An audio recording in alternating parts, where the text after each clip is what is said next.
Et ce jour-là, c'est lui qui m'a désigé. Hey, à 18 ans. Oui, à 18 ans. Donc, le gars de ta mère, c'est lui qui passe sur toi le premier. Oui. Attends, je n'ai pas bien compris. Tu peux un peu répéter? Ce jour, oui, on était là avec ses amis et certaines filles. Ils ont organisé une partouze avec nous. Plus tôt même encore ce jour, je me suis réveillée le matin comme d'habitude. Il est allé m'accompagner. Il m'a toujours remis une somme de 100 000. Après, subitement, il vient avec un autre tissu rouge. Il met genre au niveau de mon rein comme ça là. Il fait maître, fait le travail. Mais il commence à parler, maître, fait le travail. Le marabout là m'a plutôt donné quelque chose. Au contraire que c'est moi plutôt. Il va travailler sur les hommes pour qu'ils me donnent de l'argent.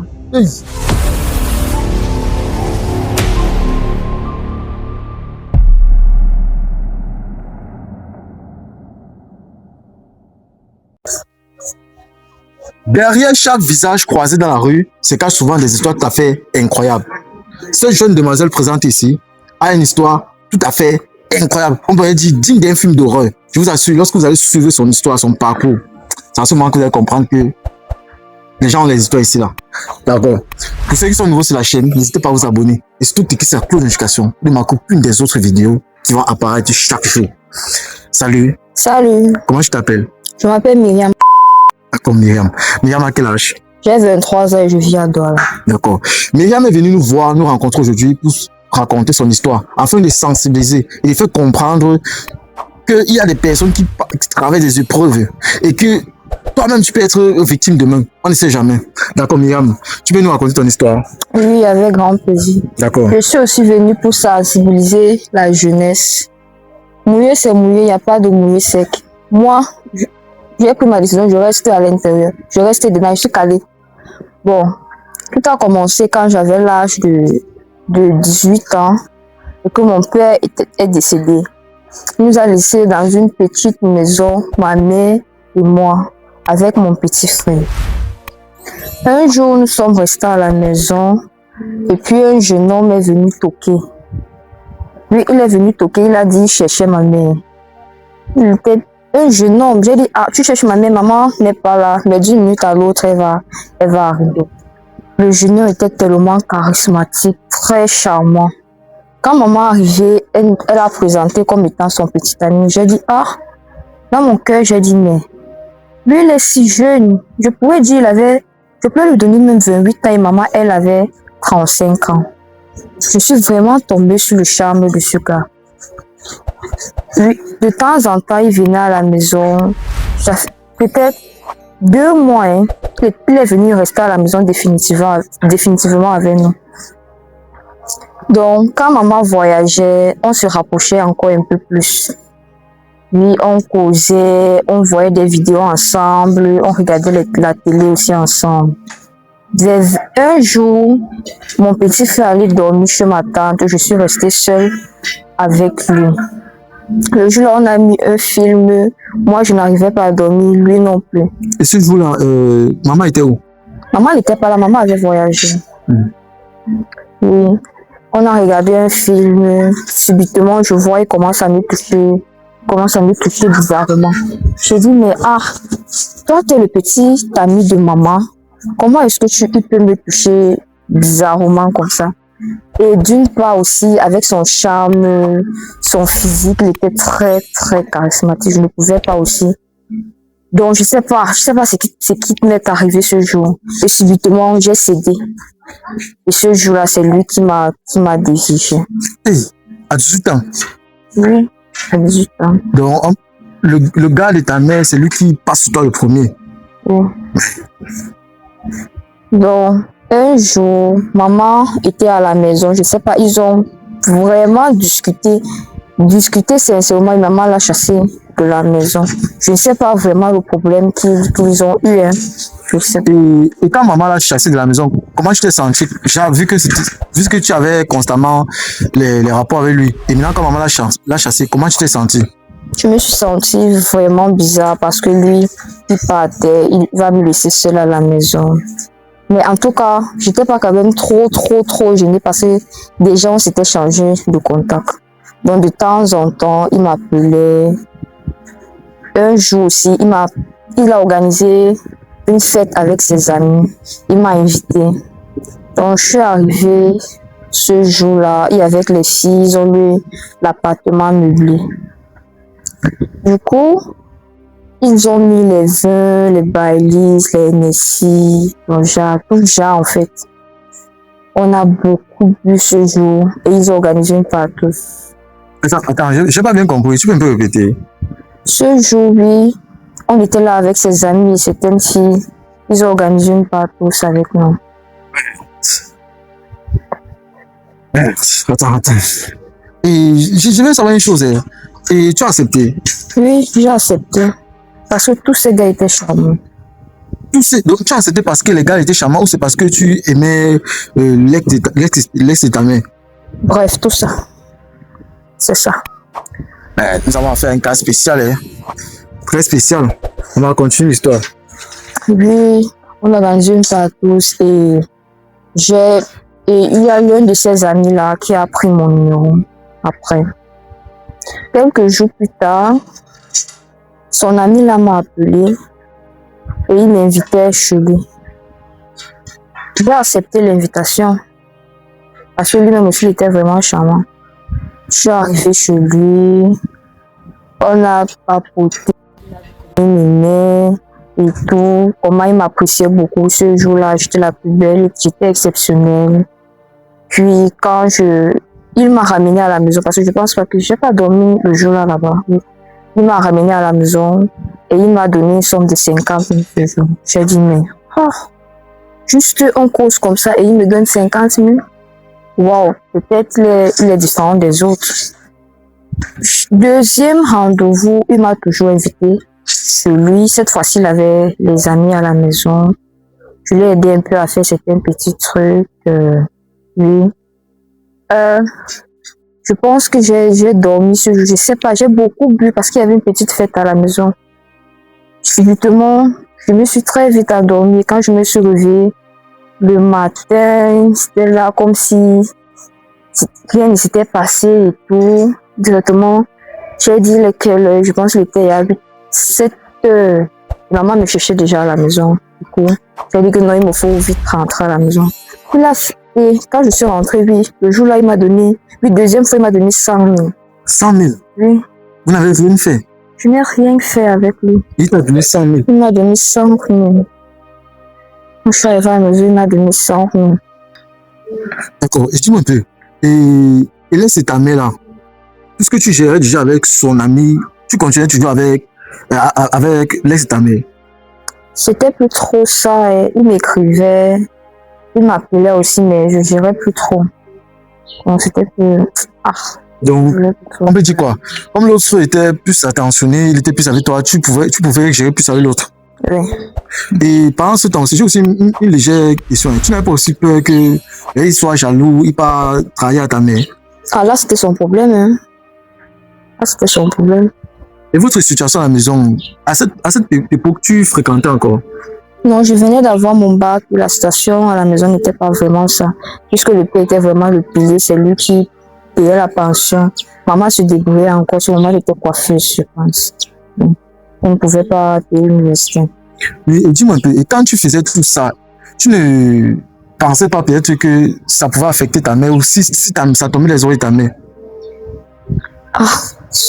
Je pensais uniquement à moi, hein, parce que là, je pensais aussi que c'était une charge de moins à elle, puisque avec cet argent, je pouvais déjà bien prendre soin de moi, et même peut-être certains cas de mon petit frère. D'accord. Dis-moi un peu, et cette période, lorsque tu rentrais avec toutes ces sommes d'argent là, tu rentrais avec l'argent comme ça, et ta mère, elle s'inquiétait pas, elle ne disait rien? Si, elle s'inquiétait, mais je lui avais dit que je faisais la vente en ligne, même quand ça ne me donnait même pas grand-chose, mais c'était une couverture pour moi. Donc quand elle me voyait avec l'argent, elle ne pouvait pas trop se poser les questions. Donc la vente en ligne était une couverture alors que tu avais une activité derrière? Oui. Ouais. Ok, continue avec l'histoire. Donc la deuxième fois, il m'avait remis les 100 000. J'ai trouvé ça un peu suspect, mais bon, j'ai dit Donc il m'a encore invité une troisième fois. Chez lui toujours. suis arrivée. Ce jour, oui, il était là, il était à la maison seul, même les ménagers n'étaient pas là. Il était à la maison seul. On a papoté, on a regardé un film et je me suis endormie. Plus tôt même encore ce jour. Je me suis réveillée le matin comme d'habitude. Il allait m'accompagner. Il m'a toujours remis une somme de 100 000. C'est là où j'ai dit, mais moi-même là, il me faut réfléchir. Comment est-ce que quelqu'un t'invite chaque jour à la maison, il te donne l'argent. Et subitement, quand je partais aussi me coucher, je savais pas trop ce qui se passait. Je savais pas. Donc, je sais pas. Et quand j'arrive, le matin arrive, il m'accompagne, il me donne une somme de 100 000. Dis-moi un peu une chose. Lorsque tu te levais le matin, tu te regardais là, on t'avait même pas pénétré, on t'avait rien fait. On m'avait rien fait, absolument rien fait. Comme je suis partie là, c'est comme ça que je rentrais. On m'avait rien fait. Donc, c'est super, j'ai dit, peut-être dans la nuit, quelque chose se passe, je sais pas.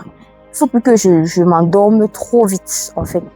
Il me faut aussi rester même si je dors. Je sais pas. Il y a plusieurs choses qui doivent entrer dans ta tête que, mais 3 fois, quelqu'un t'a remis successivement 250 000 comme ça, que tu n'as rien travaillé, tout.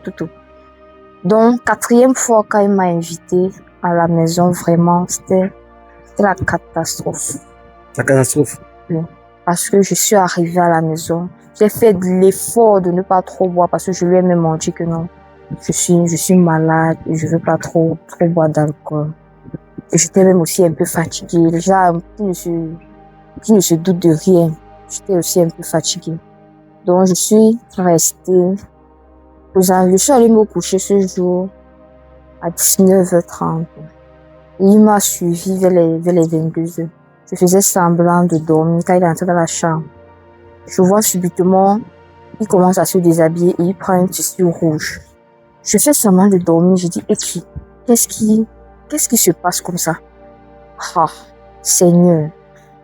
Subitement, il prend un tissu rouge, il met sur lui. Il commence à faire certaines petites manifestations et comme ça. Je dis que merde. Donc, chaque jour que je viens ici, je dors, je ne sais pas vraiment ce qui se passe dans la nuit. Donc, c'est ça. J'ai vu que, si j'écris ici, peut-être ma vie peut partir d'un moment à l'autre. J'ai dit que c'est mieux, je prends mon calme et je regarde bien la scène puisqu'il ne sait pas ce que je suis en train de lui regarder. Il fait les manifestations. Après, subitement, il vient avec un autre tissu rouge. Il met genre au niveau de mon règne comme ça là. Il fait maître, fait le travail. Mais il commence à parler, maître, fait le travail. Attends un peu. Il dépose un tissu au niveau des terrains. Oui, ici au niveau de mes règnes. Il dit maître, fais le travail. Il dit maître, fais le travail. Maître, fais le travail. J'ai eu la peur de ma vie ce jour. Et pendant ce temps qu'il y avait le tissu sur toi, tu ne ressentais rien? Je ressentais une petite vibration, je sais pas. Petite vibration au niveau de mes cuisses jusqu'à mon pied comme ça. Petite vibration quand il faisait ça. J'étais seulement là que Seigneur pardon, Seigneur pardon. Quand il a fait comme ça directement, après peut-être 30 à 35 minutes, il a arrêté. Il est venu se coucher directement à côté de moi. Si je dis que je n'ai pas eu peur, c'est que franchement, je mens parce que toute la nuit là, j'ai pas dormi. Parce que si je manifestais à l'instant là, c'est qu'il devait se douter quelque chose. Et subitement, il devait me faire quelque chose là, mais là, oui, à l'immédiat même. Exactement. Oui. Donc j'ai attendu le matin avec impatience. Quand le matin arrivé comme ça là, il est allé m'accompagner comme d'habitude. En me remettant les scènes là, j'ai dit que non. J'ai pris prétexte que ce que tu as donné 5 000 au jour là? 100 000. Je suis 100 000. En me remettant les 100 000, j'ai dit non papa. J'ai pris prétexte que les 100 000 que tu m'as remis, ça faisait même pas 3 à 4 jours même. J'ai encore ça et je peux encore utiliser ça. J'ai dit non. L'autre là, il peut laisser. Je suis arrivée à la maison, la peur de ma vie, Je vous assure. Maintenant, la fête là que mon beau-père avait organisée, mon beau-père, celui qui sortait avec ma mère là, oui. Avant de... Oui. Il avait organisé une fête. J'ai pris le numéro d'une fille là-bas, je sais pas, elle-même aussi, je pense qu'elle Elle aime aussi ce genre de truc, genre sortir avec. Oui, les sorties que vous sortez là. Voilà. Ok. Bon, chers abonnés, si vous avez aussi une histoire que vous voulez faire partager ça, n'hésitez pas à nous contacter sur les numéros qui s'affichent en bas de l'écran. Là, au moins, si vous allez venir témoigner pour sensibiliser aussi la jeunesse. Alors, on continue dans l'histoire. Oui, j'ai pris son numéro. Je lui ai contacté et j'ai eu le courage quand même de l'expliquer. J'ai dit que c'est comme ça. Le jour qu'on était à la soirée là-bas, j'ai pris un contact. J'ai expliqué tout ce qui s'est passé. Elle a dit que non, pas de souci. Excusez. Elle a un marabout. Un marabout? Oui. Elle a un marabout qui peut franchement m'aider. J'ai dit, marabout est lui. Il est très puissant. J'ai dit, je paie quoi? Bêta, je peux aussi, je m'assois, je vois aussi ce qu'il va me dire.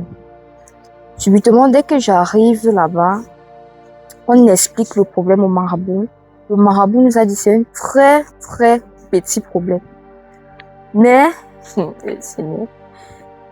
très, très petit problème.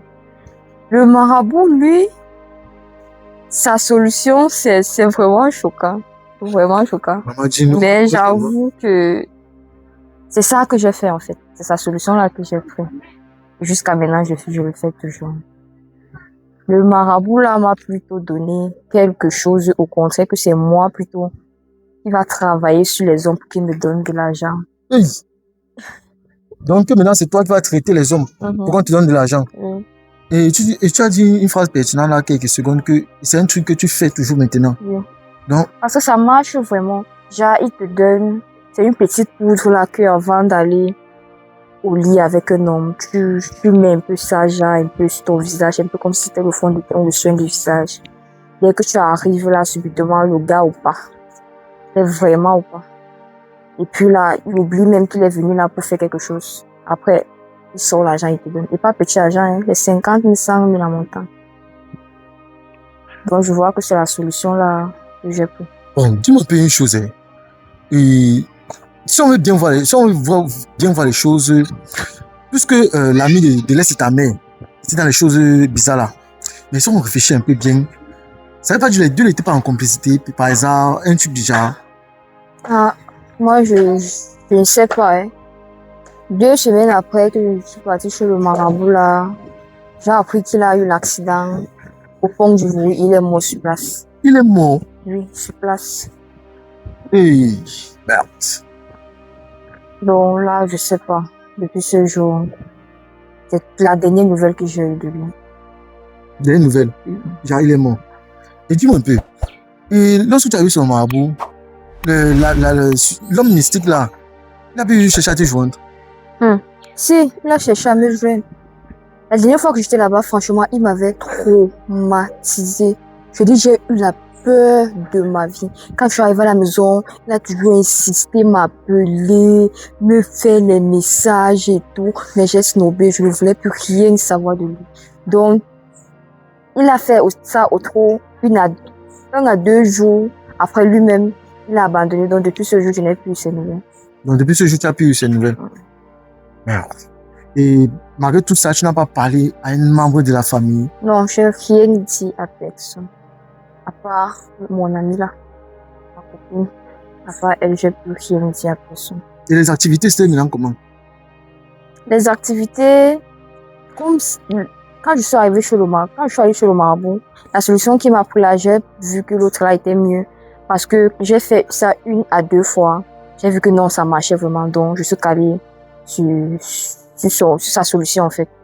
Et maintenant, maman, elle, à la maison, elle a vu que je devenais déjà... Elle n'arrivait plus à me contrôler parce que de temps en temps, quand je sortais, je rentrais tard ou à des fois, je rentrais le lendemain. Donc, ma situation avait changé. Elle ne reconnaissait plus son enfant. Elle a dit que non, mieux, elle ne reste plus ici à Douala. Elle rentre, elle, au village et elle a pris mon petit frère. Elle l'a amené chez ma tante. Donc, mon petit frère vient présentement chez ma tante. Et maman, elle est rentrée au village. Donc, je suis restée à Douala, continuer ma vie parce que j'étais déjà habituée. Je ne pouvais plus laisser. J'étais habituée. Je prenais déjà goût. Donc, c'est ça, en fait. D'accord. Si on comprend bien, à cause de la vie que tu menais et des activités que tu as eu à continuer, tu vois, tu n'as pas changé. Ça a beaucoup affecté maman. Donc ta mère, ça a beaucoup affecté ta mère Beaucoup. au point Même. où elle a décidé de laisser la ville, rentrer au village. Et elle a pris ton petit, elle a laissé chez ta tante. Oui, elle a pris mon Et dis-moi un peu, genre, ça veut dire quoi? Ça veut dire que tu n'as plus de responsabilité. Oui, j'ai plus de responsabilités puisque eux tous, ils m'ont, je veux pas dire abandonné, mais ils m'ont laissé en fait que si c'est le genre de vie là que j'ai choisi, mieux je reste seule, je n'apprends pas les mauvaises choses à mon petit frère. Et elle ne me reconnaît plus comme étant son enfant. Ouais. Donc tu veux dire, donc si on comprend bien, donc maman, ta mère t'a régné. Oui. Donc jusqu'à aujourd'hui, tu n'as plus contact avec elle. J'ai essayé 1 à 2 fois, elle ne prenait pas, elle dit tant que je ne change pas, je ne reviens plus vers elle. Et dis-moi un peu, ton petit frère dans tout ça, alors, est-ce que lui, il connaît la vie que tu mènes ou est-ce que lui, il ne trouve pas de chance ça? Ah, lui, bon, je lui fais toujours comprendre que tout ce que je fais, c'est pour son bien et que comme papa nous a laissé, je dois aussi bien prendre soin de lui. Donc, je lui faisais toujours comprendre que c'est pour son bien. Et lui aussi, comme il était petit, il acceptait. Et dis-moi un peu, pendant cette période que tu as pris contact avec le marabout et quand tu as amené, tu avais quel âge? Je pense que j'entrais déjà dans ma vingtaine, hein. J'avais 20 ans. Oui. Tu avais 20 ans. Ok, et avec toute cette histoire, avec tout ce basculement de situation, donc cette traversée, donc tu as vécu un côté spirituel, un côté mystique, que moi, on ne souhaite donc, est-ce que tu souhaites ça à une autre personne? Non, franchement, je ne souhaite pas ça à quelqu'un d'autre. Voilà. Mais moi, je suis déjà mouillée, c'est mouillé, pas de sec. Tu es mouillé, tu ne quittes pas dans le monde. Donc, aucun nom ne peut te faire changer. Ah. Tu as vraiment vécu une histoire vraiment que, lorsque je comprends ceci, c'est vrai que nous, on voit des histoires sur les réseaux sociaux, mais ton histoire, si, vraiment, ça fait peur. Ça fait vraiment peur. Et dis-moi un peu. Attends, un conseil. Donc, dis-moi un peu. Tous les remèdes que le marabout t'a donné, la protection qu'il t'a donné, et tout ce que tu faisais pour que ça te donne de l'argent. Bon, moi, je veux savoir, en fait, nous tous, on veut savoir une chose. Ça n'a pas un retour, parce qu'on sait qu'on monte, on descend. Quand on donne aussi un retour. Non, il n'y avait pas de retour, il n'y avait pas de conséquences. Quand tu appliquais juste ça, on te donnait beaucoup d'argent. C'est qui est si on te donnait l'argent. Et maintenant, chaque fin du mois, on partait verser une somme d'argent au marabout, c'est tout.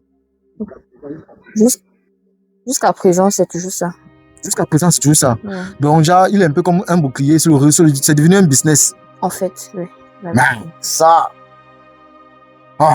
Parce qu'avant, quand on prenait un truc comme ça, il y avait toujours un retour. Mais là, maintenant, ça devient un business que lui, s'enrichit, vous, ça. Donc, c'est 50-50, vous gagnez pas. Tout le monde gagne. Oui, on gagne. Et maintenant, les hommes qui ils n'ont pas de conséquences sur. Non, il n'y a pas de conséquences sur.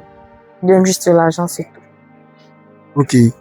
Bon, voici une histoire tout à fait digne d'un film d'horreur. Dis-moi alors, qu'est-ce que tu peux conseiller à la famille, à tous ceux qui sont tombés sur cette vidéo, à la jeunesse particulièrement? Bon, je conseille la jeunesse d'arrêter d'avoir les longs yeux, de travailler franchement parce que quand tu travailles la sueur de ton front, vraiment quand tu manges l'argent là, tu es fier de manger cet argent avec dignité. Les choses de sortir, aller faire la prostitution, la bordellerie, franchement, ça ne paye pas. Et je conseille aussi beaucoup les parents de beaucoup causer avec les enfants. Beaucoup même. Parce que aussi, il y a certains parents, ils restent à la maison, ne causent pas avec les parents. L'enfant entre avec une somme d'argent. Ils ne demandent pas vraiment le fond d'où l'argent là vient. Donc franchement, il faut que les parents causent beaucoup avec les enfants. D'accord. Merci pour ce que les conseils que tu as donnés. Donc, si tu connais tous ces conseils, alors pourquoi tu n'as pas donc alors arrêter? Moi, je suis déjà dedans. Donc, je sais pas, je peux plus sortir. Donc, tu es dedans, tu peux plus t'en sortir, il n'y a rien à faire. Il n'y a rien à faire. Ça fait pratiquement, j'ai 23, ça fait pratiquement 5 ans. Yes. Yes. D'accord. Merci pour cette histoire que tu as décidé de partager avec nous. Merci beaucoup. D'accord. Mon cher abonné, merci d'avoir suivi cette histoire. Et pour ceux qui ont aussi les histoires, les témoignages à faire, n'hésitez pas à nous contacter. Et sur le numéro qui s'affiche en bas d'écran, pour qu'on puisse partager et sensibiliser la population. Peu importe où vous vous trouvez, dans la diaspora, ou peu importe si vous êtes en Afrique ou au Cameroun. Beaucoup plus pour ceux qui sont au Cameroun, à Douala, Yaoundé. N'hésitez pas à nous contacter. Et si vous vous abonnez sur la chaîne pour ne manquer aucune des autres vidéos en exclusivité. Alors, cameraman, coupez